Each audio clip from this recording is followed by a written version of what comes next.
آیت الکرسی، اس کا تو نام بھی چونکہ معروف ہے، میں نے جو آپ کو بڑے بڑے حکمت کے موتی اور بڑے بڑے پھول آپ کو گنوائے ہیں، آیت الآیات، آیت البر، آیت الاختلاف، اور اب یہ ہے آیت الکرسی، توحید کے عظیم ترین خزانوں میں سے ہے۔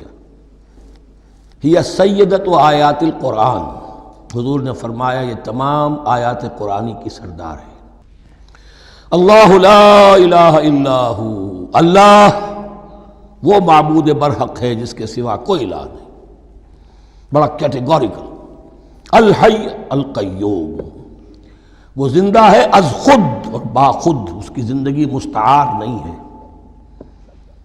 وہ جو کہا ہے کہ مانگ کے لائے تھے 4 دن، 2 آرزو میں کٹ گئے، 2 انتظار میں، عمر دراز مانگ کے لائے تھے، اللہ کی زندگی ہے اس کی از خود زندگی، کسی کی دی ہوئی نہیں، اور اس زندگی میں کوئی ضعف نہیں، کوئی کمزوری نہیں، کوئی احتیاج نہیں، آگے آ جائے گا، نہ اسے نیند آتی ہے نہ اونگ آتی ہے۔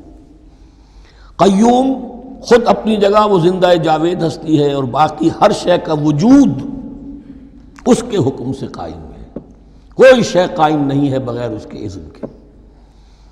تو گویا کہ احد اور الصمد، اللہ اپنی جگہ احد لیکن باقی پوری کائنات کے لیے صمد ہے، جو سورہ اخلاص میں 2 الفاظ آئے ہیں، قل هو اللہ احد اللہ الصمد، اللہ حی ہے اور قیوم ہے۔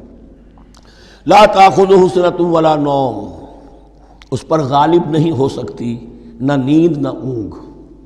لہو ما فی السماوات و ما فی الارض، آسمانوں اور زمین میں جو کچھ ہے اسی کا ہے، ملکیت تامہ، ملکیت حقیقی اس کی ہے۔ من ذا الذی یشفع عندہ الا باذنہ، کون ہے وہ جو شفاعت کر سکے اس کے پاس مگر اس کی اجازت سے۔ اب یہ مقام آیا ہے سورہ بقرہ میں پہلی مرتبہ، 3 مرتبہ کیٹیگوریکل ڈینائل کے بعد، کوئی شفاعت نہیں، کوئی شفاعت نہیں، کوئی شفاعت نہیں۔ یہاں بھی جو انداز ہے بہت ہی جلالی انداز ہے، منظر الذی، کس کی یہ حیثیت ہے، کس کا یہ مقام ہے، کس کو یہ زور حاصل ہے کہ وہ اپنے اختیار کے بل پر، کہ اپنی حیثیت کی بنیاد پر شفاعت کر سکے؟ ہاں، جس کے لیے اللہ اجازت دے دے۔ استثناء کے ساتھ شفاعت کا یہاں پر پہلی مرتبہ آیا، ورنہ سورہ بقرہ کے 6 رکوع کی دوسری آیت، وَاتَّقُوا يَوْمًا لَا تَجْزِي نَفْسٌ عَن نَفْسٍ شَيْئًا وَلَا يُقْبَلُ مِنْهَا شَفَاعَةٌ وَلَا يُؤْخَذُ مِنْهَا عَدْلٌ وَلَا هُمْ يُنصَرُونَ۔ 15ویں رکوع کی دوسری آیت، وَاتَّقُوا يَوْمًا لَا تَجْزِي نَفْسٌ عَن نَفْسٍ شَيْئًا وَلَا يُقْبَلُ مِنْهَا عَدْلٌ وَلَا تَنفَعُهَا شَفَاعَةٌ وَلَا هُمْ يُنصَرُونَ۔ اور اب اس سے پہلے کی آیت میں آ چکا ہے وَلَا شَفَاعَةٌ، کوئی شفاعت مفید نہیں ہوگی، لیکن یہ کہ اس میں ایک استثناء ہے۔ اب یہ ذرا باریک مسئلہ ہے کہ شفاعت حقہ کیا ہے، شفاعت باطلہ کیا ہے، تو دورہ ترجمہ قرآن میں اتنی تفاصیل کے ساتھ بحث نہیں کی جا سکتی، وہ ایک علیحدہ موضوع ہے، حال ہی میں نے اس پر اپنے درس ریکارڈ کرا دیے ہیں۔ یعلم ما بین ایدیہم وما خلفہم، وہ جانتا ہے جو کچھ ان کے سامنے اور جو اس کو پیچھے ہے۔ عام طور پر دنیا میں ہم سفارش کرتے ہیں تو کہتے ہیں کہ بھئی میں جانتا ہوں اس شخص کو بہتر، اصل میں جیسا کچھ یہ نظر آتا ہے ویسا نہیں ہے، یا جیسا کچھ فیکٹس آن دی فائل آ گئے ہیں وہ بڑے ہی ڈیسیونگ ہیں، اصل حقائق کچھ اور ہیں اس کیس کے، وہ میں آپ کو بتاتا ہوں۔ یہ بات اللہ کے سامنے کون کہہ سکتا ہے، جبکہ اللہ تو جانتا ہے جو کچھ ان کے سامنے اور جو کچھ ان کے پیچھے ہے، اور ان کا حال یہ وَلَا يُحِيطُونَ بِشَيْءٍ مِّنْ عِلْمِهِ إِلَّا بِمَا شَاءَ، اور وہ احاطہ کر ہی نہیں سکتے اللہ کے علم سے کسی شے کا سوائے اس کے جو اللہ چاہے۔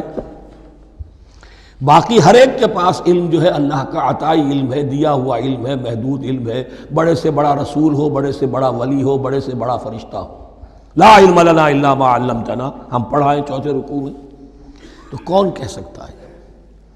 من ذا الذی یشفع عندہ الا باذنہ یعلم ما بین ایدیہم وما خلفہم ولا یحیطون بشیء من علمہ الا بما شاء وسع کرسیہ السماوات والارض، اس کی کرسی تمام آسمانوں اور زمین کو محیط ہے۔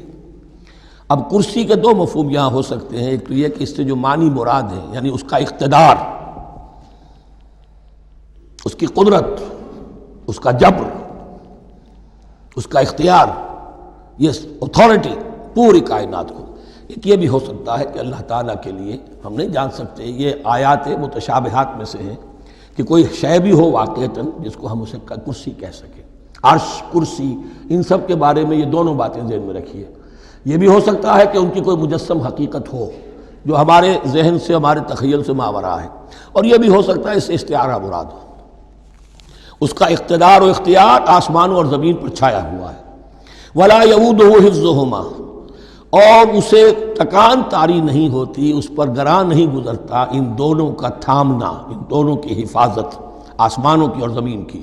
وہو العلی العظیم، اور وہ العلی ہے، بلند و بالا، اور عظیم ہے، بڑی عظمت والا۔ یہ آیت الکرسی سیدۃ آیات القرآن، تمام آیات قرآنی کی سردار، اور توحید الہی کا ایک بہت بڑا خزانہ۔